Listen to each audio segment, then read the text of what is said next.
Study Plexity IAS। Hello all of you, आपका स्वागत है माइक्रो इकोनॉमिक्स के सेकंड लेक्चर में। मेरा नाम साकेत सौरभ है और आप मुझे स्टडी प्लेक्सिटी आईएएस चैनल पे देख रहे हैं। मेरा आपको ये सुझाव है कि अगर आपने इसके पहले वाला माइक्रो इकोनॉमिक्स का पहला लेक्चर नहीं देखा तो पहले उसे देख लें। हम बात वहीं से शुरू करेंगे जहाँ पे बात खत्म हुई थी। हमने पिछले क्लास में पढ़ा कि प्रोड्यूसर क्या होता है, कंज्यूमर्स क्या होते हैं, उनके साथ साथ कुछ रिलेटेड कॉन्सेप्ट्स की बात की, ट्रेड ऑफ की बात की, अपॉर्चुनिटी कॉस्ट की बात की, और फिर हमने बात की लॉ ऑफ डिमांड की। हमने बात की प्रोड्यूसर्स की, हमने बात की कंज्यूमर्स की। प्रोड्यूसर्स में हमने ये भी सीखा कि फैक्टर्स ऑफ प्रोडक्शन क्या होते हैं। कंज्यूमर्स में हमने ये भी सीखा कि यूटिलिटी क्या होता है। फैक्टर्स ऑफ प्रोडक्शन के साथ हमने ये भी सीखने की कोशिश की कि प्रोड्यूसर्स क्या करना चाहते हैं, वो अपने प्रॉफिट्स को मैक्सिमाइज करना चाहते हैं। They want to maximise their profit. Consumers क्या करना चाहते हैं, they want to maximise their utility. Maximise their utility. Utility का साधारण मतलब है सेटिस्फैक्शन। इसके साथ साथ हमने ये भी सीखा कि मार्जिनल यूटिलिटी क्या होता है और law of diminishing marginal utility क्या है। Law of diminishing marginal utility क्या है। Law of diminishing marginal utility क्या है। इसके साथ साथ हमने सीखा कि ट्रेड ऑफ क्या होता है और अपॉर्चुनिटी कॉस्ट क्या होता है। हमने अपॉर्चुनिटी कॉस्ट का एक प्रीवियस ईयर क्वेश्चन भी देखा। इसके बाद हम आ गए डिमांड पे, और डिमांड में हमने बहुत सारी चीज़ों के बारे में बात किया। हमने डिमांड क्या होता है, कोई कंज्यूमर अगर विलिंग और एबल है, अगर चाहता भी है और सक्षम भी है कोई वस्तु या सेवा को कंज्यूम करने के लिए, तो एक डिमांड क्रिएट हो सकता है बाजार में। डिमांड के साथ हमने लॉ ऑफ डिमांड पढ़ा। इसके साथ साथ हमने डिटरमिनेंट्स ऑफ डिमांड भी पढ़ा। कौन कौन से ऐसे कारक हैं जो डिटरमाइन करेंगे, जो ये निर्धारित करेंगे कि डिमांड बढ़ेगी या घटेगी। Determinants of demand. इसके साथ साथ हमने ग्राफ को लेके एक इंटरेस्टिंग चीज सीखी। हमने सीखा कि अगर ये ग्राफ है, यहाँ पे x है और यहाँ पे y है, और ऐसा ग्राफ है, तो किसी तीसरे पैरामीटर z के बदलने से अगर ये ग्राफ प्रभावित हो रहा है तो ग्राफ शिफ्ट करेगा। The graph shifts and can shift in either direction. दोनों दिशाओं में शिफ्ट कर सकता है। इसे हम शिफ्टिंग ऑफ ग्राफ कहते हैं। कोई अगर तीसरा पैरामीटर इन दोनों के अलावा, x बदलेगा तब तो ग्राफ में बदलाव आएगा, y बदलेगा तब तो ग्राफ में बदलाव आएगा। बट अगर कोई तीसरा बाहरी पैरामीटर है, उसकी वजह से अगर कोई बदलाव आना है, तो बदलाव कैसा आएगा? बदलाव इस तरीके से आएगा कि आपका ग्राफ ही या तो बाहर की तरफ या भीतर की तरफ शिफ्ट करेगा। ये तो बात है पिछले क्लास की। आज हम शुरू करेंगे जहां पे हम रुके थे पिछले क्लास में। हम देखते हैं कि टाइप्स ऑफ गुड्स क्या क्या होते हैं और टाइप्स ऑफ गुड्स का क्लासिफिकेशन किस आधार पे, किस बेसिस पे किया जाता है। Nature and types of goods. तो जो पहला टाइप आपको दिखाई दे रहा है, it is on the basis of relationship between income and demand. Income और डिमांड के बीच में आपसी कैसा रिश्ता है, इस पे निर्धारित होता है कि गुड को हम इंफीरियर बोलेंगे या गुड को हम नॉर्मल बोलेंगे। या नॉर्मल बोलेंगे या इंफीरियर बोलेंगे, ये कौन तय करेगा? ये इनकम और उस गुड या सर्विस के डिमांड के बीच में जो रिश्ता है वो तय करेगा कि वो गुड इंफीरियर है या गुड नॉर्मल है। अगर आपका इनकम बढ़ा, if your income goes up and because of your income going up, the quantity demanded also goes up। अगर आपकी आय बढ़ रही है और आप ज्यादा डिमांड कर रहे हैं उस पर्टिकुलर गुड को, उस पर्टिकुलर सर्विस को, तो हम कहेंगे कि कैसा गुड या सर्विस है? दैट गुड और that service is a normal good. Normal good, वो एक नॉर्मल गुड है। इसके साथ साथ हम देखते हैं कि इंफीरियर गुड क्या होता है।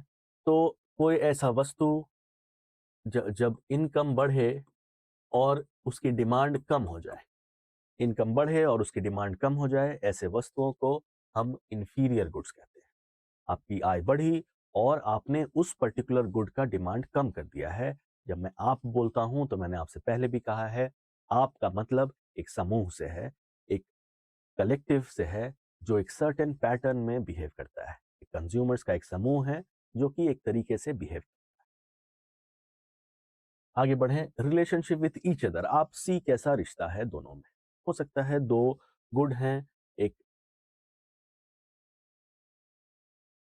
और दूसरा, एक सेकंड, और दूसरा गुड, ये दोनों आपस में सब्स्टिट्यूट्स हैं, मतलब एक के बदले दूसरे का प्रयोग किया जा सकता है। ये हुए सब्स्टिट्यूट गुड्स, जो एक की जगह पे दूसरा प्रयोग हो सकता है। पिछली क्लास में हमने एग्जाम्पल लिया था पेप्सी और कोका कोला, दोनों बेवरेज है, दोनों का टेस्ट भी मोर और लेस एक जैसा है, दिखने में भी एक जैसे हैं, तो उनको हम बोलते हैं कि ये सब्स्टिट्यूट है एक दूसरे। और क्या हो सकता है, कॉम्प्लीमेंट्री। कॉम्प्लीमेंट्री का मतलब कि ये एक दूसरे के पूरक है, एक दूसरे को कॉम्प्लीमेंट करते हैं, जैसे गाड़ी और पेट्रोल, जैसे मेरा प्रिंटर और उसमें डाला गया इंक, ये कॉम्प्लीमेंट्री गुड्स है। तो रिश्तों के हिसाब से, आपसी रिश्तों के हिसाब से हम गुड्स को सब्स्टिट्यूट गुड्स या कॉम्प्लीमेंट्री गुड्स भी कह सकते हैं। तीसरा क्या है, skewed relationship between the change in price and change in demand। skewed relationship between change in price and change in demand, इसे थोड़ा विस्तार से समझते हैं क्या कहा जाता है।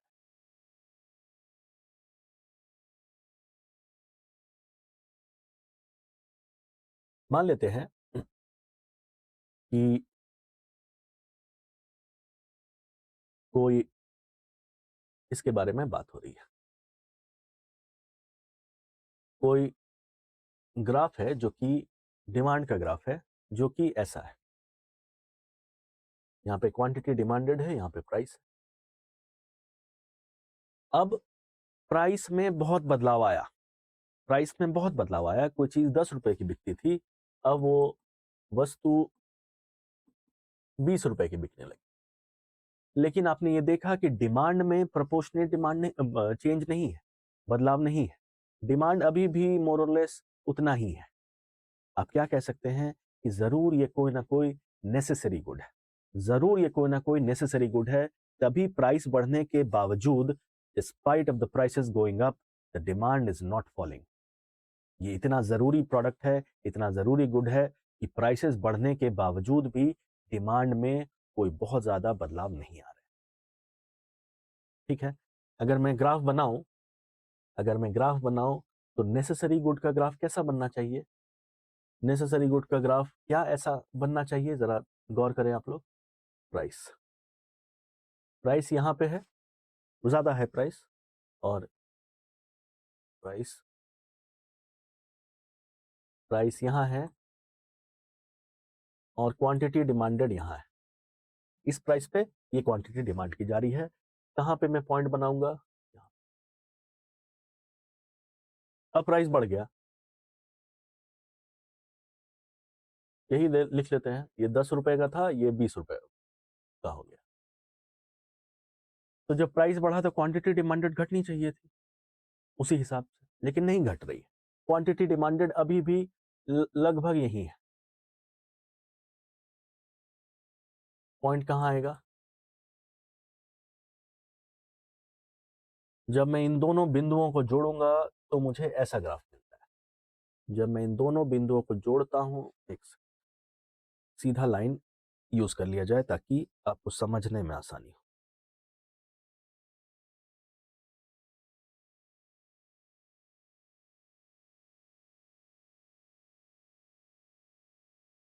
ऐसा ग्राफ बन रहा है, दिखाई दे रहा है आपको, ऐसा ग्राफ बन रहा है। क्या मैं कह सकता हूं कि सप्लाई डिमांड कर्व काफी स्टीप है, स्टीप है, the supply demand curve is very steep and it shows that price change is not leading to change in quantity demanded। और प्रोपोर्शनेट अगर चेंज हो भी रहा है क्वांटिटी डिमांडेड तो बहुत छोटा चेंज है, बस इतना चेंज। और प्राइस डिमांडेड कितना बढ़ रहा है? इतना। प्राइस बाजार में इतना बढ़ गया पर क्वांटिटी डिमांडेड इतनी ही चेंज हुई है। इसका मतलब ये जरूर कोई ना कोई नेसेसरी गुड है। प्राइसेस कितने भी ऊपर चले जाएं, डिमांड कमोबेश उतना ही रहेगा। हम कह सकते हैं what kind of good this one, what kind of good it is a necessary good, it is a necessary. ये जरूरी चीज है, जैसे इंसुलिन, जैसे लाइफ सेविंग कोई ड्रग, जैसे पैरासीटामोल।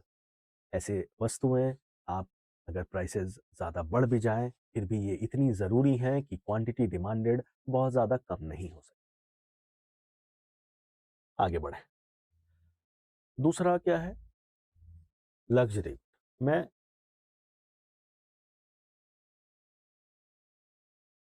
यही बना लेते हैं, ग्राफ के माध्यम से समझेंगे। प्राइस यहाँ पे था, बहुत ज़्यादा था। मान लेते हैं कोई सामान, कोई ऐसा सामान जो कि बहुत महंगा है, जो कि बहुत महंगा है। एक बहुत बढ़िया फ़ोन, आईफोन रख सकते हैं, एक iPhone.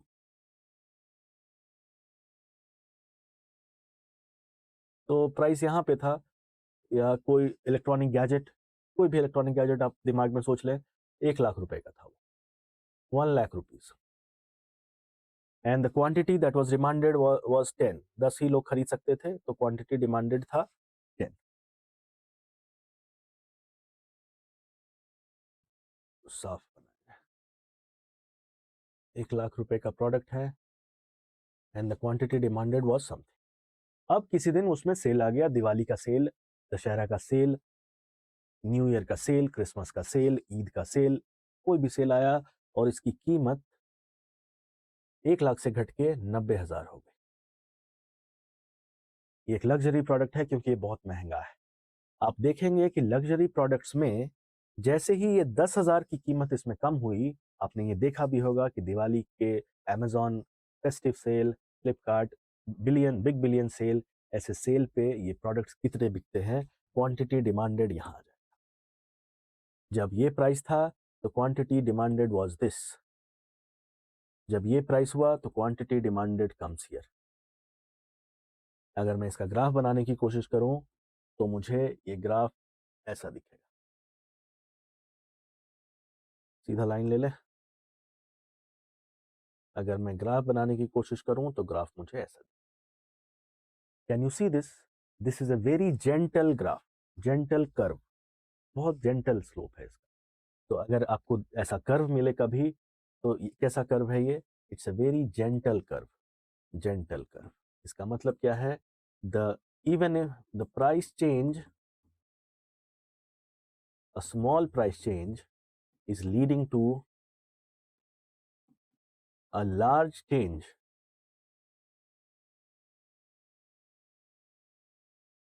in quantity demanded। Quantity demanded में एक बहुत बड़ा बदलाव आता है और हम कह सकते हैं कि क्वांटिटी डिमांडेड और प्राइस के बीच में एक स्क्यूड रिलेशनशिप, एक डिसप्रोपोर्शनेट रिलेशनशिप है।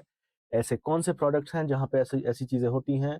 ये जो प्रोडक्ट हैं इन्हें हम लग्जरी प्रोडक्ट कहते हैं। These are all luxury goods. This is what, this is necessary good. तो जहां पे प्राइस में बदलाव और क्वांटिटी डिमांडेड में बदलाव में आपस में जो रिश्ता है वो स्क्यूड है, वो इम्बैलेंस्ड है, वहां पे उत्पत्ति होती है दो तरीके के गुड्स की, या तो वो नेसेसरी गुड्स होगा या फिर वो लग्जरी गुड होगा। मुझे उम्मीद है कि ग्राफ से भी आपको ये मामला समझ में आया। इसके साथ साथ अगर मैं आपसे सिर्फ ग्राफ दे के पूछूं, मैंने आपको ये ग्राफ दे दिया, मैंने आपको ये ग्राफ दे दिया, मैंने बोला कि ये दो ग्राफ हैं, आप मुझे बताएं क्या कौन से ग्राफ हैं?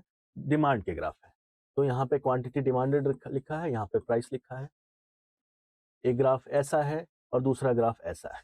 मैं पूछूं आपसे कि इन दोनों में से कौन लग रहा है आपको कि नेसेसरी गुड है, तो आप सीधा जवाब आपका ये होगा। क्यों? क्योंकि प्राइस में बहुत छोटे प्राइसेस में बदलाव होने के बावजूद, प्राइसेस में बदलाव होने के बावजूद क्वांटिटी डिमांडेड में बहुत छोटा बदलाव है, बहुत छोटा बदलाव, इसीलिए ये नेसेसरी गुड है। मुझे उम्मीद है कि आपको नेसेसरी और लग्जरी के बीच का डिफरेंस, नेसेसरी और लग्जरी के बीच की समानताएं और differences, necessary good, luxury good, ये आपको समझ में आया। अब है goods with exceptional demand curve. ऐसे गुड्स जिनका डिमांड कर्व अपने आप में एक्सेप्शन। मैं आपसे ये भी अनुरोध करूंगा कि इसको आप अपनी कॉपी में या आप अगर कुछ नोट करना चाहते हैं तो ये लिख भी लें। Goods with exceptional demand curve, ऐसे वस्तु, ऐसे गुड्स जिनका डिमांड कर्व ही एक्सेप्शनल है, मतलब कि वो सीधा रास्ता नहीं इख्तियार करता, वो उल्टे दिशा में, जैसे मैं आपको दिखाता हूं कि किस चीज की बात कर रहा हूं। मैं मिटा रहा हूं इसको।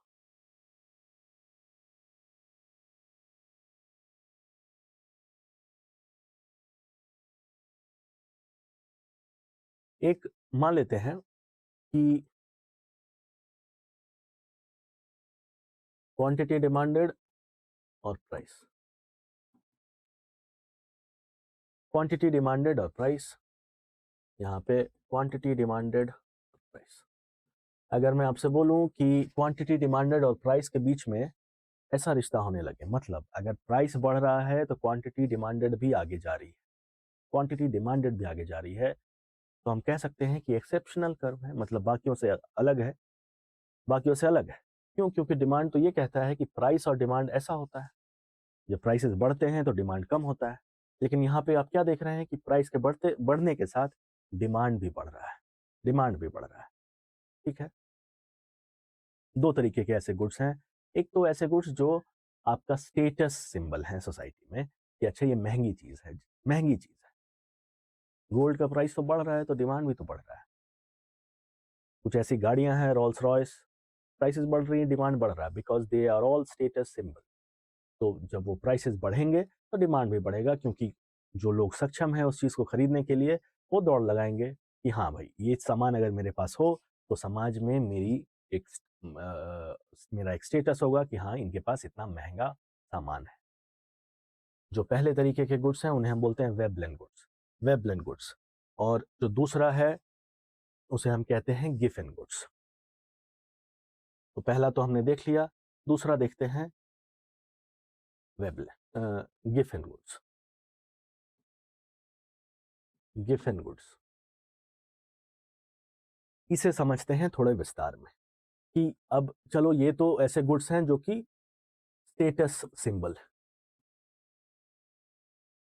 And that is why even if even if the prices go up, the quantity demanded goes up। Price ऊपर जा रहा है फिर भी क्वांटिटी डिमांडेड ऊपर जा रहा है, इसे हम कहते हैं वेबलेन गुड्स, और इसे हम कहते हैं गिफन गुड्स। अब ये गिफन गुड क्या है? क्या ये भी उसी तरीके का है या कुछ दूसरा है? गिफन गुड्स एक तरीके के गुड्स हैं जो प्राइस के साथ साथ जिनका डिमांड बढ़ता है, प्राइस बढ़ा तो उनका डिमांड भी बढ़ेगा। क्या गिफन गुड्स भी स्टेटस सिंबल हैं या लग्जरी प्रोडक्ट्स हैं? नहीं, Giffen goods are inferior goods but essential, but essential. ऐसे गुड्स जो इंफीरियर है लेकिन एसेंशियल है। आप सोचिए अपने आसपास, चावल, आलू, कोर्स ग्रेन्स, बाजरा, रागी, they are inferior grains but they are essential. दूसरा, क्या इनका कोई क्लोज सब्स्टिट्यूट नहीं होता? आलू का सब्स्टिट्यूट क्या हो सकता है? मैं you cannot say that you cannot compare potatoes with green vegetables, they are a different genre of products, right? So they don't have close substitutes, they don't have close substitutes।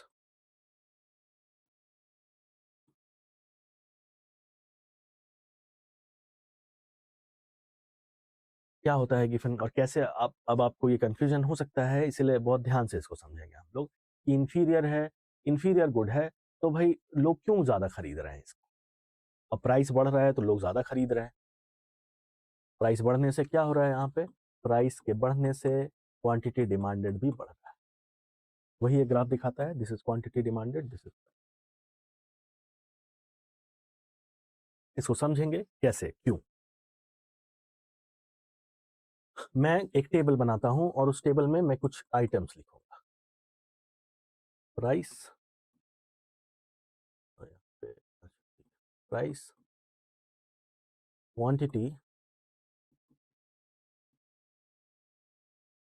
और expenditure. Late us suppose मैं ये मान के चलता हूं कि एक house hold की बात कर रहे हैं हम लोग। एक हाउस होल्ड है जिसमें 10 लोग रहते हैं। There are 10 people residing in the house hold.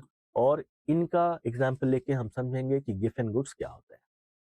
मान लेते हैं ये 10 लोग इस घर में रहते हैं and they consume roti, roti chapatis. So what do they consume? They consume roti. There are 10 people and I am saying that each one of them consumes 5 rotis. So quantity कितनी हो गई? 50। 10 लोग हैं, 50 रोटी खाते हैं खाने में। प्राइस लेट अस सपोज 5 रुपए है रोटी, एक रोटी की कीमत 5 रुपए है। कितना खर्चा है? और एक चीज और मैं मान के चलता हूं कि 1000 लोगों ये घर की आमदनी एक दिन की 1000 रुपए है। 1000 रुपए की आमदनी है इनकी और ये खाने में क्या खाते हैं? एक 50 रोटी खाते हैं। एक रोटी की कीमत 5 रुपए है। तो पूरा खर्चा कितना है इनका रोटी पे? 250 रुपए। अब रोटी के साथ और क्या खाना चाहते हैं ये लोग? रोटी के साथ they want to eat vegetables and eggs. Let us suppose मैं वेजिटेबल्स एंड एग्स लिख देता हूं, वेजीज एंड एग्स। वेजिटेबल्स और एग्स खाना चाहते हैं। और वेजिटेबल और क्योंकि 1000 रुपए ये लोग खर्च कर सकते हैं एक दिन में, तो 750 रुपए का 750 रुपए का वेजिटेबल और एग ये लोग कंज्यूम करते। This is scenario 1। This is the first scenario, scenario 1। अब क्या होता है कि कीमत बढ़ती है। किसकी कीमत बढ़ी? सिनेरियो 2। दूसरे सिनेरियो में एक इंफीरियर, इन दोनों में इंफीरियर क्या है? Roti is inferior as compared to eggs and vegetables. रोटी की कीमत बढ़ गई अब, ठीक है। तो रोटी की कीमत बढ़ी, फिर से वो टेबल बनाएंगे, items, price, quantity and expenses. और अब ये रोटी आपको 7 रुपए का मिलता है। 7 रुपए का मिलता है। तो कितना कंज्यूम कर सकते हैं? मान लेते हैं कि ये लोग चाहते हैं कि कुछ पैसा ये लोग वेजिटेबल और एग में लगा रहे थे। अब इनको ऐसा लगता है कि दैट वाज अ लग्जरी। अब वो जो लग्जरी है कि हम कुछ पैसे, कुछ कितना, 750 रुपए वेजिटेबल और एग पे लगा लेते थे, अब उतना नहीं लगा पाएंगे। इससे अच्छा ये है कि हम रोटी का कंजम्पशन थोड़ा सा बढ़ाएं। This is what a rational consumer does. A group of people in the economy behaves like this. वो चाहेंगे कि हम रोटी ही थोड़ा ज्यादा खा लेते हैं, अंडे थोड़ा कम खाएं। तो अब ये 5 रोटी की बजाय 6 रोटी खाते हैं। एक इंसान 6 रोटी खाता है, तो अब 60 रोटी की खपत है इनकी। और एक्सपेंस कितना हो गया? 420 रुपये।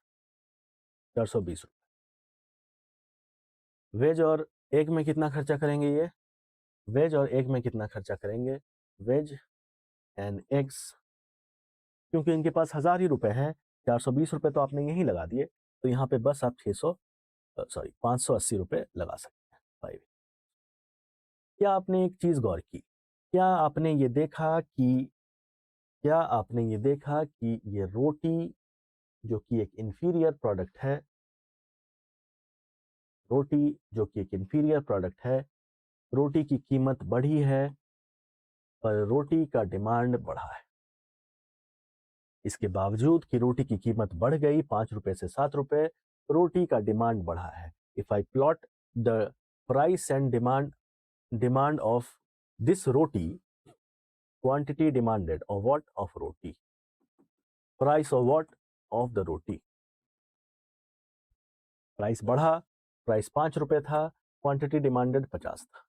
प्राइस जब 7 रुपए हो गया, क्वांटिटी डिमांडेड 60 हो गया।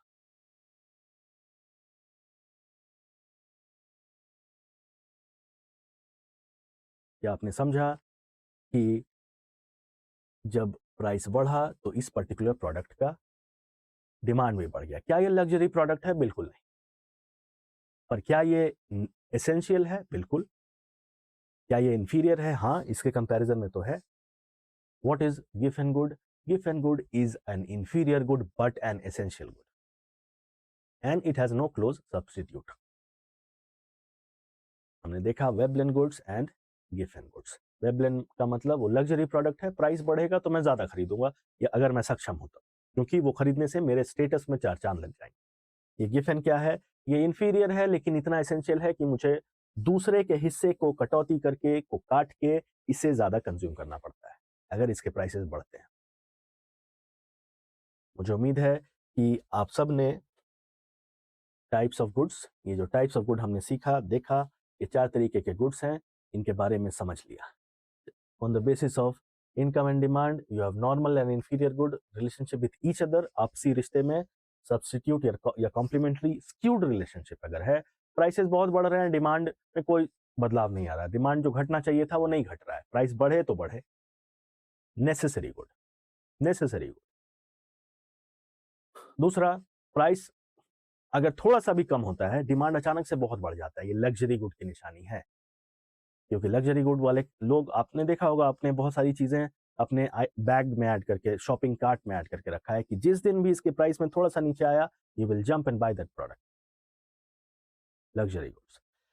Goods with exceptional, why exceptional? Exceptional just for the reason that it is not following the normal supply demand curve.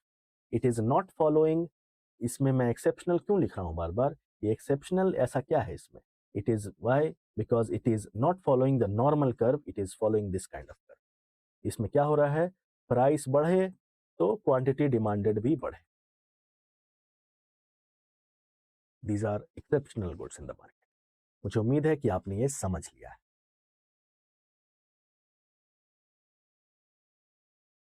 ये सवाल हमने पिछली बार देख लिया था, जल्दी से तुरंत फिर से देख लेंगे, जो छात्र हमारे साथ आज जुड़े हैं उनको कोई असुविधा ना हो। Other things remaining unchanged, market demand for a good might increase. Market demand कब बढ़ेगा? जब प्राइस ऑफ सब्स्टिट्यूट बढ़े। तो प्राइस ऑफ सब्स्टिट्यूट, किसी सब्स्टिट्यूट का प्राइस बढ़ गया। मैं कोका कोला पीता था और मुझे खबर आई कि पेप्सी की कीमत बढ़ गई, दोनों 10-10 रुपए का था, सब्स्टिट्यूट है, और मुझे खबर आई कि पेप्सी की कीमत बढ़ गई, मुझे लगा अच्छा ही हुआ, मैं तो कोका कोला ही पीऊंगा। डिमांड, कुछ ऐसे भी लोग थे जो पेप्सी पीते थे, उनको दिखा कि पेप्सी की कीमत बढ़ गई, क्यों ना हम कोका कोला पिए। तो yes, price of complement increases. जब कॉम्प्लीमेंट की कीमत बढ़ गई, मतलब पेट्रोल और गैसोलीन या की कीमत बढ़ गई, तो आप कार की डिमांड में ज्यादा करेंगे या कम करेंगे? कार की डिमांड कम हो जाएगी। क्यों? क्योंकि जब पेट्रोल की कीमत बढ़ गई, कार मुझे महंगा पड़ेगा, इसलिए ये कॉम्प्लीमेंट का प्राइस बढ़ने से डिमांड नहीं बढ़ सकता। तीसरा, good is an inferior good. एक तो पहले गुड आपका इंफीरियर है, दूसरा आपकी इनकम भी बढ़ गई। जब इनकम बढ़ गई तो आप क्यों इंफीरियर गुड लेंगे? जब तो डिमांड क्या होगा? कम होगा। तो ये भी सही नहीं है। हमें वो सारे बिंदुओं पर गौर करना है जिसकी वजह से डिमांड बढ़े। चौथा, इट्स प्राइस फॉल्स। अगर उसकी कीमत ही गिर जाए तब जाहिर बात है कि डिमांड बढ़ेगा। So the answer is 1 and 4. 1 and 4 only. This is a question which was asked in UPSC CSE Prelims 2021. आगे बढ़े।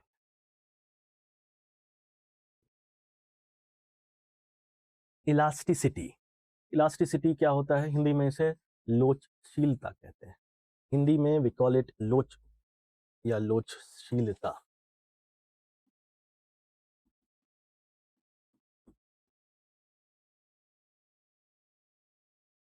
इलास्टिक का मतलब सीधा मतलब रिस्पॉन्स। मैंने इसे खींचा और ये अगर खिंच जाए तो मैं बोलूंगा ये इलास्टिक। मैंने अगर इसे खींचा और ये ना खींचे तो मैं बोलूंगा ये इन इलास्टिक। अब इलास्टिक और इन इलास्टिक के बीच में भी कुछ हो सकता है थोड़ा सा मैंने प्रेशर तो लगाया पर थोड़ा ही सा खिंचा है, तो मैं बोलूंगा कि हाँ भाई इलास्टिक तो है पर बस इलास्टिक ही है, रिलेटिवली इलास्टिक है, कंपैरेटिवली इलास्टिक है। अगर मैंने खींचा और बहुत थोड़ा सा चेंज हुआ, मतलब ना के बराबर, नाम मात्र, तो मैं बोलूंगा रिलेटिवली इन इलास्टिक। इलास्टिक क्या होता है? अगर आपने कोई एक्सटर्नल फोर्स लगाया और उसके रिस्पॉन्स में उसके रिस्पॉन्स में जो बदलाव आना चाहिए वो आए, तो हम कहेंगे कि इलास्टिसिटी है, रिस्पॉन्सिवनेस है, लोचशीलता है। हम 3 तरीके की इलास्टिसिटी की बात करते हैं। पहला इलास्टिसिटी है price elasticity of demand. Price elasticity of demand, इसका मतलब है when demand of a good responds to change in prices. अगर किसी गुड का डिमांड जो है, when demand of a good responds to change in prices, बाकी चीजों को ना देखें। When demand of a good responds to the change in price, अगर प्राइस में बदलाव हो रहा है और डिमांड में भी बदलाव हो रहा है, तो हम उसे क्या कहते हैं? Price elasticity of demand. और इसे मैथमेटिकली कैसे लिखा जाता है? Price elasticity of demand is equal to change in quantity demanded. जिस क्वांटिटी को आप डिमांड कर रहे हैं उसमें बदलाव आए, divide by change in price. ये आपको अपने मैथ्स में, बेसिक मैथ्स में 9th 10th के मैथ्स में पढ़ा है। ये डेल्टा का साइन जो है वो चेंज को दर्शाता है। तो delta Q D means change in quantity demanded, delta P means change in prices. ठीक। अब इसके बहुत सारे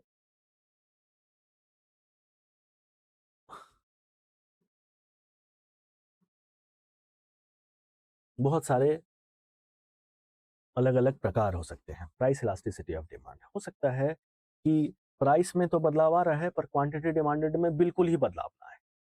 प्राइस में बहुत बदलाव आया, price is changing, but quantity demanded में बिल्कुल ही बदलाव ना आया। मतलब you have change in price but quantity demanded में जो चेंज है वो जीरो है।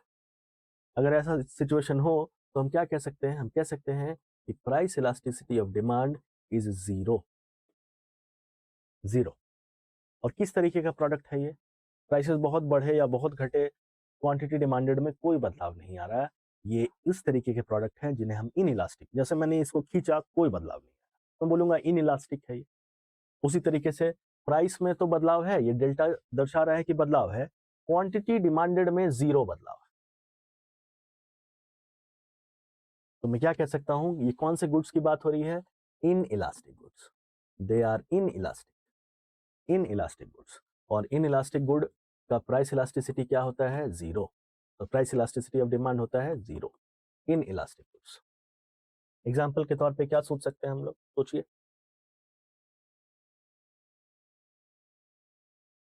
एग्जाम्पल के तौर पे हम क्या सोच सकते हैं? सोच के बताइए। प्राइस में तो हमने देखा भी पहले भी, प्राइस में बहुत बदलाव आया, क्वांटिटी डिमांडेड में कोई बदलाव नहीं। Life saving drug is the best example. जो ड्रग, जो दवाइयां आपकी जिंदगी बचाती हैं, anti rabies, anti venom, insulin, ऐसी दवाइयों की कीमत में अगर बहुत बढ़ोतरी भी हो जाए तो डिमांड में तो कोई चेंज नहीं है। इस तरीके के प्रोडक्ट्स को हम क्या कहते हैं? They are all inelastic. Why? Because their price elasticity of demand is zero.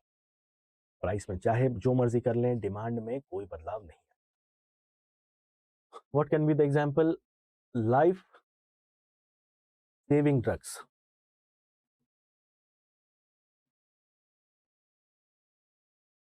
दूसरे कुछ ऐसे भी प्रोडक्ट्स हो सकते हैं कि थोड़ा सा अगर चेंज आया, थोड़ा सा भी बदलाव आया, if there is a change in price, you have infinite amount of change in the quantity demanded. Price में थोड़ा सा चेंज आया, you have small change, very small, minuscule change, and the quantity demanded changes by infinity. Quantity demanded changes by infinity. मान लेते हैं एक सब्जी का बाजार है, मेरे पास एक दुकान है, मैं सेब बेचता हूँ, 100 रुपए किलो सेब है। और भी लोग हैं, परफेक्ट कंपटीशन है, मैं कोई मोनोपोलिस्टिक कंपटीशन की बात, मैं एकमात्र सब्जी का विक्रेता नहीं हूँ, और भी लोग हैं। मेरे दुकान पे सेब की कीमत 100 रुपए से 105 रुपए हो, अब बाकी सब लोग अभी भी 100 रुपए का बेच रहे हैं। क्या होगा मेरे साथ? क्या मेरे पास कोई आएगा? नहीं। वही चीज लिखी है, जब चेंज इन प्राइस बहुत स्मॉल हो और क्वांटिटी डिमांडेड में इनफाइनाइट। अब कल तक मेरे पास 50 लोग आते थे, आज उन्होंने पूछा मुझसे, मैंने जैसे बोला 105, वो मुड़ गए। तो हमेशा एक परफेक्ट कॉम्पिटिटिव मार्केट में आपको इलास्टिक गुड्स ऐसे मिलते हैं, इलास्टिक, परफेक्टली इलास्टिक। तो ये जो एग्जाम्पल दिया मैंने, वो किसका एग्जाम्पल है? Perfectly elastic. पीईडी कितना इसका है? इनफाइनाइट। कैसे इनफाइनाइट है? This is almost infinite and this is very small, इसलिए पीईडी इज इनफाइनाइट और ये क्या है? Elastic. Which kind of elastic? Perfectly elastic. Perfectly elastic. एक सेकेंड, यहाँ पे परफेक्टली लिखना मैं भूल गया। परफेक्टली इन इलास्टिक, ये पूरा का पूरा इन इलास्टिक।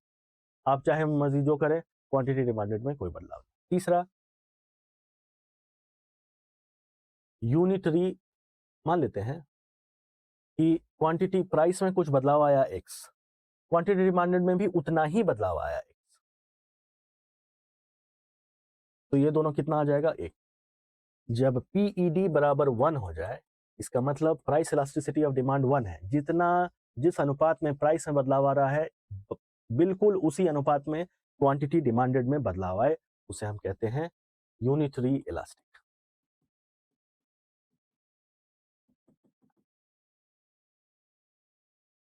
Unitary elastic. कुछ ऐसी भी चीजें हो सकती हैं जिसमें रिलेटिव का कॉन्सेप्ट जो थोड़ा इलास्टिक की तरफ झुका रहे, उसे हम रिलेटिवली इलास्टिक बोलेंगे। रिलेटिव मतलब कि प्राइस में कुछ तो बदलाव आया, प्राइस में कुछ बदलाव आया, मान लेते हैं प्राइस में कुछ बदलाव को मैं 5 यूनिट से लिख लेता हूँ। 5 यूनिट, और 10 रुपए की चीज थी, अब वो 5 में बिकने लगी, तो बदलाव कितने का है? 5।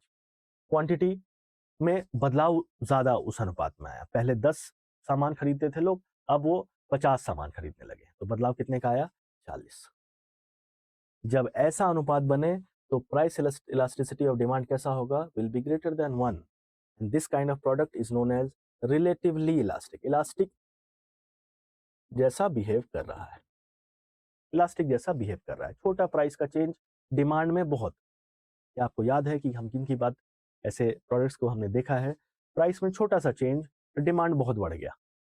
लग्जरी गुड्स, वो आईफोन, जिसमें अगर 10-15 हजार की भी छूट मिल जाए तो लोग दौड़े चले जाएंगे। इसके आगे कभी ऐसा भी हो सकता है कि प्राइस में भरपूर बदलाव हो, प्राइस में बदलाव हो ठीक ठाक, बट क्वांटिटी डिमांडेड में उतना बदलाव ना हो, क्वांटिटी डिमांडेड में उतना बदलाव ना हो। ठीक है, प्राइस में कोई चीज 10 रुपए की थी, अब वो 15 रुपए की होने लगी। पहले लोग 10 लोग खरीदते थे, अब 11 लोग खरीद रहे हैं, या सॉरी 9 लोग खरीद रहे हैं। तो चेंज कितना हुआ? यहाँ पे बस एक ही यूनिट ऑफ चेंज हुआ, यहाँ पे 5 यूनिट ऑफ चेंज हुआ। यहाँ पे 5, ये 10 रुपए का सामान था, ये 15 में बिकने लगा। 10 लोग खरीदते थे, अब 9 लोग खरीद रहे हैं। किस तरीके के गुड है? ये भी नेसेसरी गुड है। नेसेसरी गुड, नॉट उतना नहीं कि लाइफ सेविंग ही हो जाए, तो जरूरत की सामान है, ग्रोसरी का सामान है, नमक है, चीनी है। ठीक, इसका प्राइस इलास्टिसिटी ऑफ डिमांड कैसा है? लेस देन 1, और ये इसे हम कहते हैं रिलेटिवली इन इलास्टिक। इससे इन इलास्टिसिटी का एसेंस, इन इलास्टिसिटी का फ्लेवर आता है कि आप प्राइसेस में ज्यादा भी चेंज करें, फिर भी 10 लोग तो खरीदते ही थे, अब 9 खरीद रहे हैं, क्या दिक्कत है? आपने 5 रुपए बढ़ा भी दिए तो उससे ज्यादा नुकसान डिमांड में नहीं हुआ है। मुझे उम्मीद है कि आपने इतनी बातें समझी, सीखी, इतनी बातें समझी और सीखी। यह है प्राइस इलास्टिसिटी ऑफ डिमांड। अगला है cross elasticity of demand. Cross elasticity का मतलब कि किसी दूसरे प्रोडक्ट की वजह से मेरे डिमांड की में उतार या चढ़ाव आ रहा है। तो दूसरा प्रोडक्ट कैसा हो सकता है? कुछ तो एकदम ही अनरिलेटेड है, कार और किताब। अब किताब में की कीमत में कुछ भी हो जाए, कार की डिमांड में क्या फर्क पड़ता है?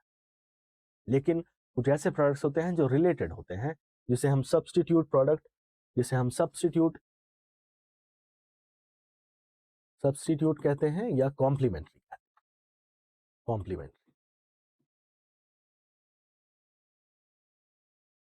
When demand of a good responds to the change in price of other goods, किसी दूसरे गुड के चेंज इन प्राइस की वजह से उसका कोई ना कोई रिस्पॉन्स आता है, change in price of other goods.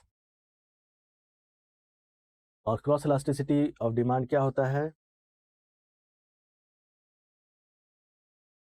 Change in quantity demanded by change in price of other. Other का मतलब या तो ये सब्स्टिट्यूट हो, या ये फिर कॉम्प्लीमेंट्री हो।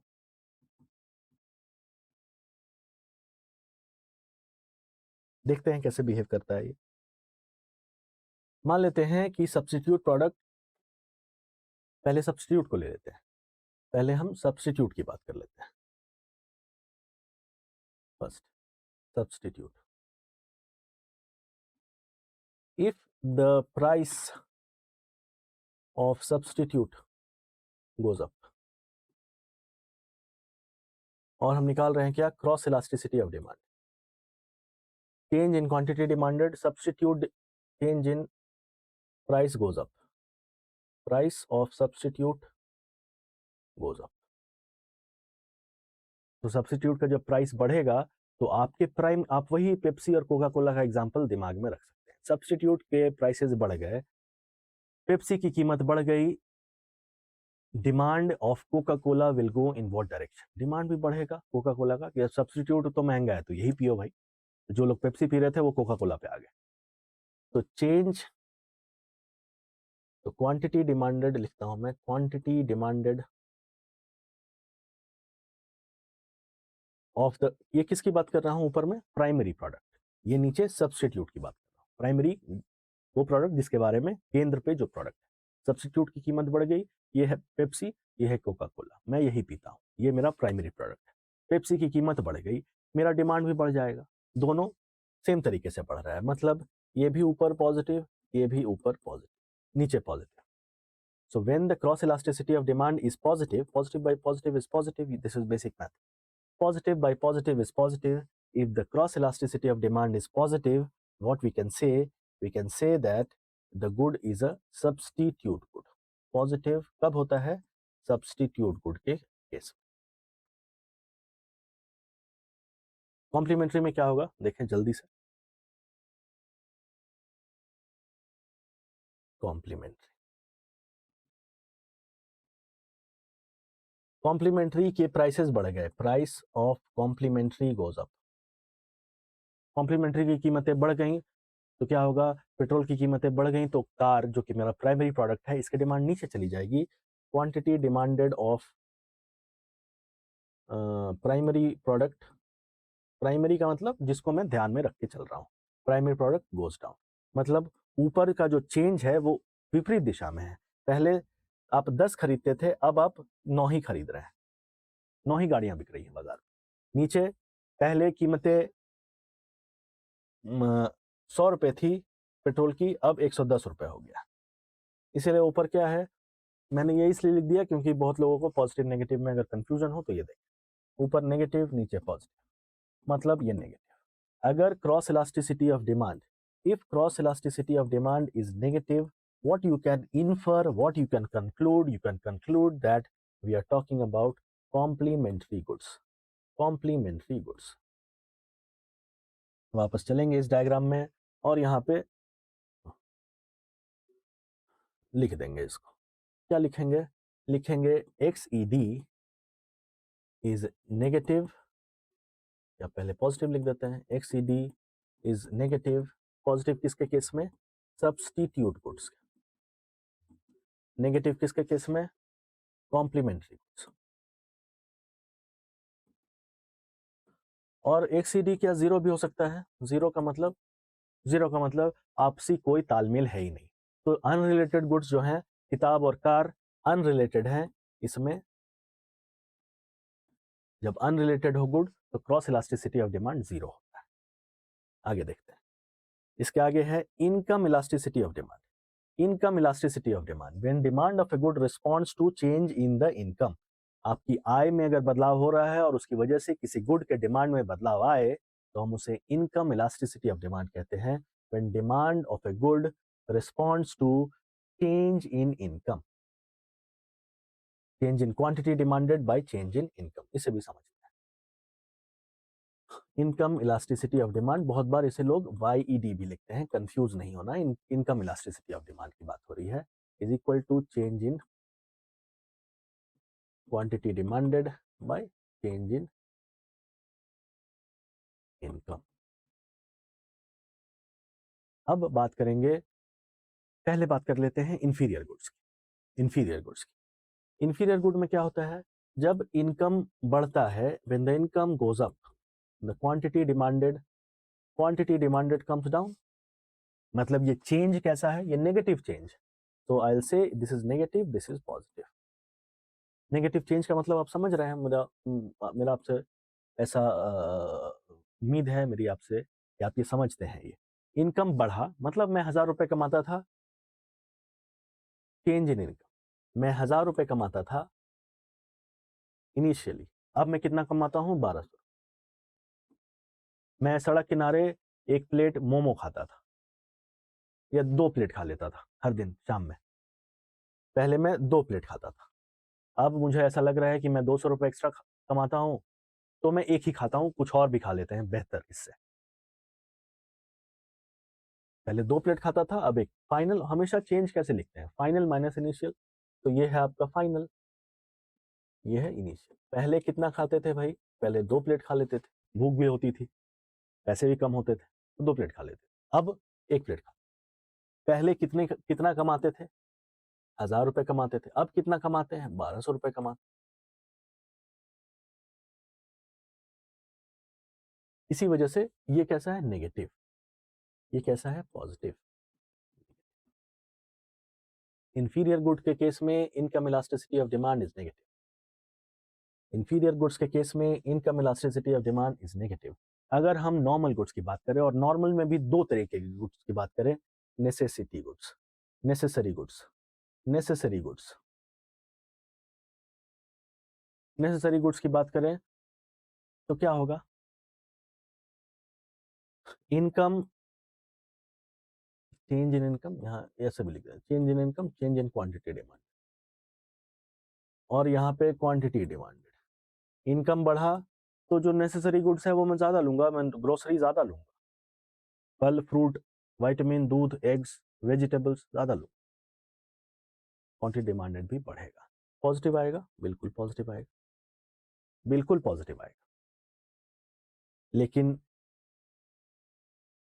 ये नेसेसरी, ऐसा तो नहीं कि मैं, अगर इनकम बढ़ गया, आज मैं 5 रोटी खाता हूं तो इनकम बढ़ जाने पे 50 रोटी खाऊंगा।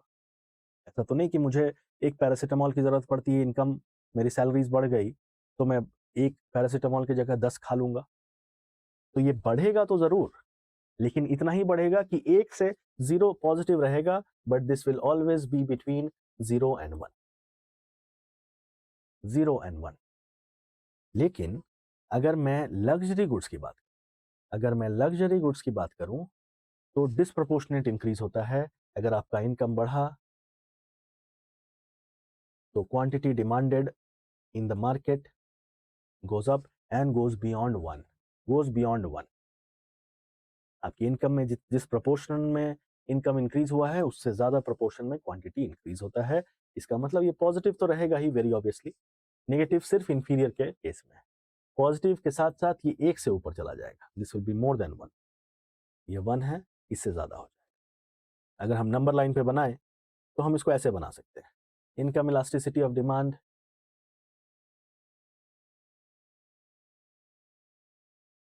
यहाँ 0, यहाँ 1, यहाँ लिखेंगे इंफीरियर गुड्स, ये 0 से कम मतलब नेगेटिव, ये दोनों पॉजिटिव है भाई। लेकिन 0 से 1 के बीच में नेसेसरी है, और 1 से ज्यादा लग्जरी है।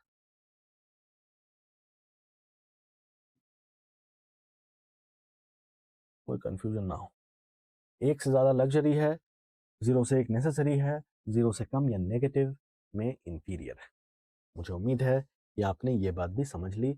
हम वापस चलते हैं इस डायग्राम में, और यहाँ पे लिख देते हैं कि भैया हमने सीखा क्या, कि अगर income elasticity of demand negative है, income elasticity of demand less than, ऐसे लिख देते हैं, income elasticity of demand less than 1 but greater than 0 है, income elasticity of demand greater than 1 है। ये कब है, जब जो प्रोडक्ट है वो इंफीरियर है। ये कब है, जब जो प्रोडक्ट है वो नेसेसरी है। ये कब है, जब ये प्रोडक्ट लग्जरी है। इस पूरे डायग्राम को मैंने एक ही बोर्ड पे इसलिए बनाया ताकि आपके पास भी एक ऐसा नोट रहे कि आप सारी चीजों को एक साथ देख पाएं अच्छे से। इसे पॉज करें और सारी चीजों को अच्छे से नोट कर लें। जो चीजें हमने समझनी थी वो हमने आगे के स्लाइड्स में बता के आपको समझा दिया है। CAPF एक एग्जाम होता है, central armed police force. UPSC इस एग्ज़ाम को कंडक्ट कराती है। 2025 में अगस्त के महीने में ये एग्ज़ाम हुआ और उस एग्ज़ाम में यूपीएससी ने ही, मैं यूपीएससी इसलिए बोलता हूँ क्योंकि ये संस्थान ही ये एग्ज़ाम कंडक्ट कराती है, तो यूपीएससी ने अगर पूछा है सीएपीएफ में तो there is a high chance that these things can spill over to the next exam which is the UPSC civil service exam. क्या सवाल है हम देखते हैं। ये सवाल है, कहाँ पूछा गया, कहाँ पूछा गया, ये पूछा गया सीएपीएफ। किसने पूछा? यूपीएससी। कब पूछा? अगस्त के महीने में, साल था 2025। Which among the following regarding the nature of goods and income elasticity are correctly matched? Income elasticity are correctly matched. Necessity good between 0 and 1, yes, true. Luxury good more than 1, yes, true. Inferior goods more than 0, no. They are less than 0 or negative. Less than 0 or negative. Negative. This is not correct. Select the answers using the code below. How many of them are correct? There are only two which are correctly matched. Which one of these three? एक और दो ठीक से match किए हुए हैं, बाकी तीसरा तो गलत है। अभी अभी हमने देखा कि इंफीरियर गुड का income elasticity of demand negative होता है, 1 and 2 only. Law of supply, law of, जैसे कंज्यूमर्स डिमांड करते हैं, प्रोड्यूसर्स क्या करते हैं? सप्लाई करते हैं। आप अब अपने आप को कंज्यूमर माइंडसेट से बाहर निकाल के प्रोड्यूसर माइंडसेट में लेके आए। आप आज से, इस वक्त से अब प्रोड्यूसर हैं।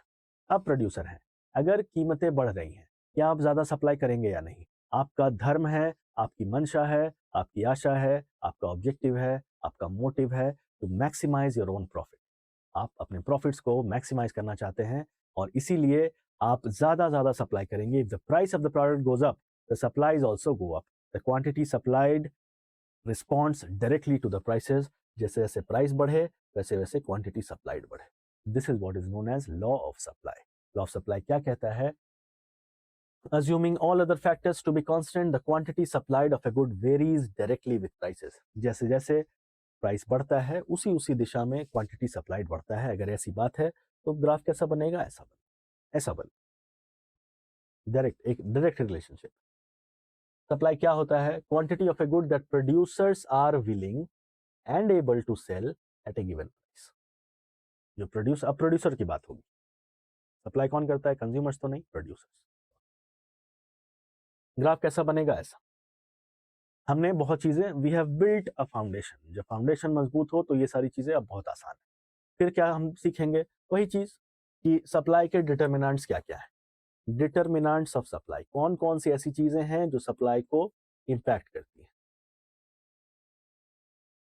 और आपने ये भी सीख लिया है ग्राफ को कि ग्राफ में अगर कोई एक्सटर्नल एजेंट काम कर रहा हो जो यहां पे ना लिखा हो तो ग्राफ कैसा बिहेव करता है? ग्राफ शिफ्ट करता है। अगर कोई तीसरी चीज, प्राइस और क्वांटिटी के अलावा कोई तीसरी चीज हो जिसकी वजह से ये क्वांटिटी सप्लाई में चेंज आए, तो हम क्या कहते हैं?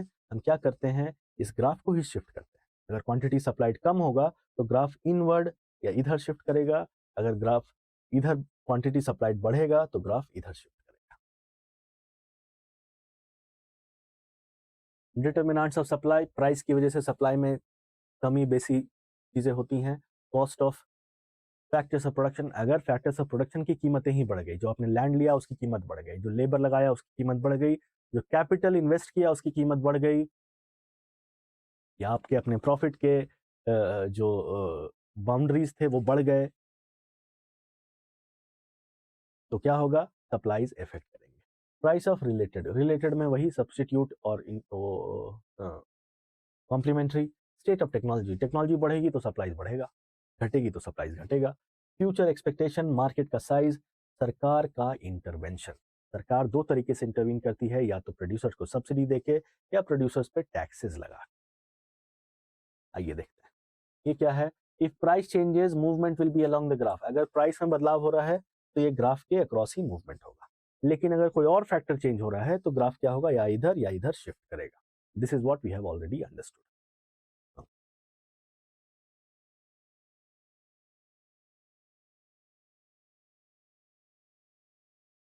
Price, quantity supplied and price. Direct relationship है, सीधा रिश्ता है। प्राइस बढ़ा, क्वांटिटी सप्लाइड भी बढ़ेगा। क्यों भाई? क्योंकि मैं प्रोड्यूसर हूँ, और अगर प्राइस ज़्यादा है बाजार में तो मैं ज़्यादा सप्लाई करने की कोशिश, अगर मैं विलिंग और एबल हूँ तब, पहले ही देखा है, विलिंग और एबल हूँ तो मैं चाहता भी हूँ और मैं सक्षम भी हूँ, मैं ज़्यादा सप्लाई करूँगा।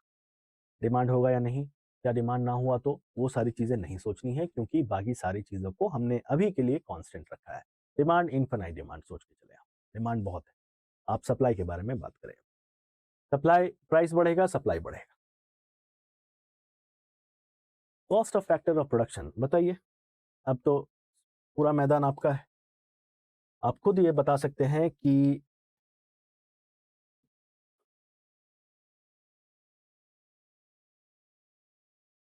आप ये बताने में बहुत सक्षम हैं कि अगर cost of factor of production बढ़ गया, ये क्वांटिटी सप्लाइड है, ये price, if cost of what, cost of factors of production goes up,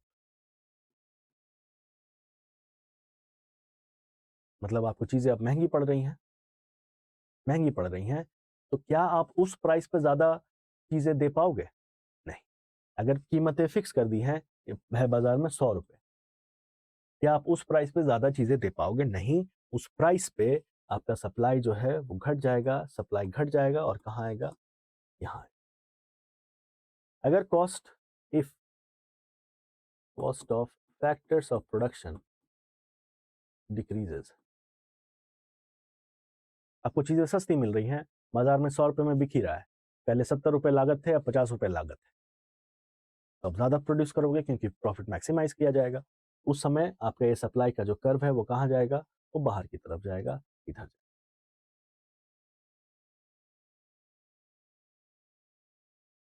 Price of related goods, substitute goods, if price of this substitute good go up, बाजार में, बाजार की बात कर रहा हूं, बाजार में पेप्सी की कीमत बढ़ गई, मैं एक प्रोड्यूसर हूं, मैं कोका कोला क्यों बनाऊं? मैं अगर पेप्सी बनाऊं और पेप्सी सप्लाई करूं तो मैं ज्यादा प्रॉफिट बना सकता हूं। I will switch to supplies of Pepsi. If the price of substitute goods go up, the supply of primary product will come down. ये जो सप्लाई है प्राइमरी प्रोडक्ट का, ये कम हो जाएगा, अंदर की तरफ शिफ्ट करेगा। और इसके उल्टे, अगर इसका उल्टा हुआ, मान लेते हैं if the price of substitute good goes down, Pepsi की कीमत कम हो गई, तो मैं कोका कोला ही और बनाऊंगा और सप्लाई करूंगा, यानी सप्लाई उस मामले में यहां पे आ जाएगा। Supply in that case will come here, shift outward, outward shift. इसको क्या बोलते हैं? Inward shift, inward. इसे देखते हैं complementary goods. Complementary goods, petrol और कार की ही बात करेंगे। मान लेते हैं पेट्रोल के प्राइसेस बढ़ गए, पेट्रोल के प्राइसेस बढ़ गए, क्या करेंगे आप? कार के सप्लायर हैं, क्या आप ज़्यादा कार सप्लाई करेंगे? नहीं। If the price of complementary product goes up, the supplies will decrease, the supplies will decrease. If the price of complementary product comes down, petrol का की कीमत नीचे आ गई, अब आप ज़्यादा कारें सप्लाई करेंगे क्योंकि बाजार में ज़्यादा आप बेच पा रहे हैं। आगे देखते हैं state of technology. State of technology जैसे जैसे आगे बढ़ेगी, जैसे जैसे टेक्नोलॉजिकल एडवांसमेंट्स होंगे, तो एक प्रोड्यूसर की नज़र से आप देखें तो उसकी जो इनपुट कॉस्ट है वो कम होगी। तो किसी एक पर्टिकुलर प्राइस पे अगर वो 100 रुपये पे सामान बेच रहा है और उसके पास कोई ऐसी मशीन आ गई, कोई एआई टेक्नोलॉजी आ गई जिसकी मदद से उसने अपना कॉस्ट कम कर लिया, तो उस प्राइस पॉइंट पे अगर स्टेट ऑफ टेक्नोलॉजी बढ़ रही है तो सप्लाईज बढ़ेंगे। अगर स्टेट ऑफ टेक्नोलॉजी खराब हो रही है, कोई मशीनरी खराब हो गई, कोई टेक्नोलॉजी ऑब्सोलीट हो गया, कोई वायरल अटैक, आई मीन जो स्पाईवेयर, मालवेयर, ऐसी चीज़ें हो गई, तो क्या होगा? सप्लाईज कम हो जाएंगे और ये ग्राफ शिफ्ट करेगा, this graph will shift inwards.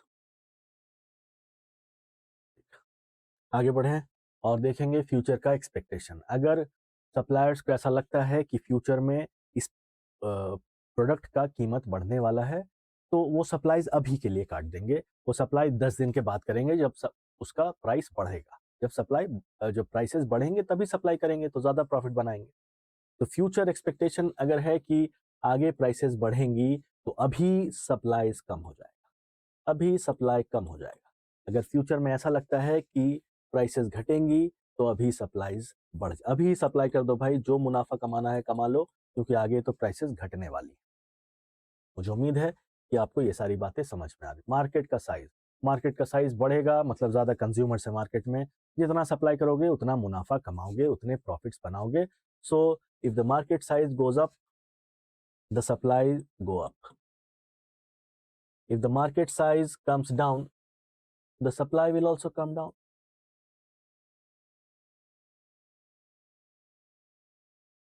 Government का इंटरवेंशन, सरकार के इंटरवेंशन की वजह से क्या क्या चीजें हो सकती हैं। अगर सरकार ने प्रोड्यूसर्स पे टैक्सेस लगाए तो उनकी लागत मूल्य बढ़ गई और उस प्राइस पे वो सप्लाईज उतना नहीं कर पाएंगे। If taxes are imposed, the supplies will come down. If subsidies are given, आप एक मैन्युफैक्चरिंग यूनिट लगाया है आपने और आपको कोई production linked incentive, manufacturing linked incentive ऐसी चीजें दी गई एक सब्सिडी के तौर पे, तो आप ज्यादा सप्लाई कर पाओगे। अगर सब्सिडीज दी गई तो आप ज्यादा सप्लाई कर पाओगे। Supply curve will shift outwards. आसान है, आगे बढ़े। इलास्टिसिटी पे वापस आ गए, पर इस बार इलास्टिसिटी है price elasticity of supply. Price elasticity of supply, यहाँ भी वही सारी चीजें, यहाँ भी 5 चीजें हो सकती हैं। कौन कौन सी? कि price elasticity of supply infinite हो, प्राइस इलास्टिसिटी ऑफ सप्लाई 0 हो, प्राइस इलास्टिसिटी ऑफ सप्लाई 1 हो, प्राइस इलास्टिसिटी ऑफ सप्लाई 0 से 1 के बीच में हो, और प्राइस इलास्टिसिटी ऑफ सप्लाई 1 से बड़ा हो। इसे हम क्या कहेंगे? Infinite price elasticity of supply. थोड़ा सा भी अगर प्राइसेस में बदलाव आए तो क्वांटिटी सप्लाइड जो है इनफाइनाइट अमाउंट से चेंज करती है। इसे हम बोलेंगे ये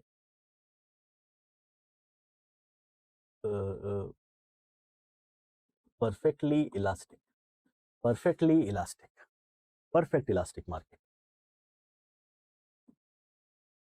प्राइस में चाहे जितना भी बदलाव कर लें, सप्लाईज में कोई बदलाव नहीं हो सकता। सप्लाई में कोई बदलाव, वानखेड़े स्टेडियम, या अभी आपने देखा होगा मेसी का एक इवेंट हुआ था, late us suppose Wankhede stadium में 500 सीटें हैं।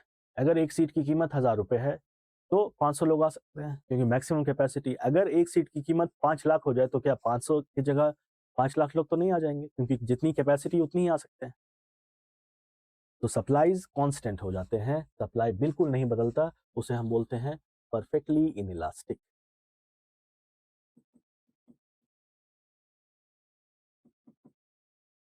इसे यूनिटरी इलास्टिक, मतलब जितना प्राइस में चेंज आया उतना ही क्वांटिटी सप्लाइड में चेंज आया, यूनिटरी इलास्टिक। इसको क्या बोलते हैं? Relatively elastic. इसको कहते हैं relatively in elastic. Relatively in elastic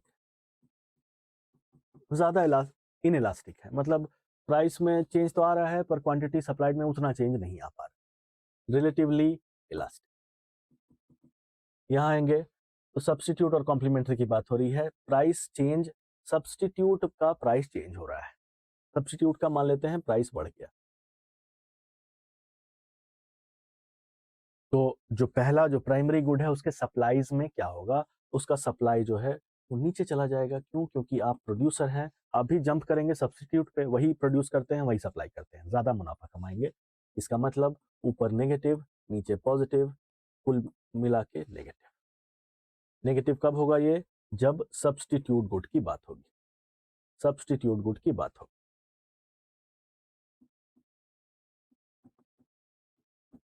complementary की बात, प्राइस बढ़ेगा,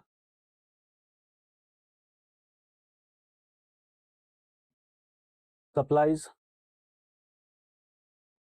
कम हो, प्राइस बढ़ा तो सप्लाई कम हुआ, यहां भी नेगेटिव।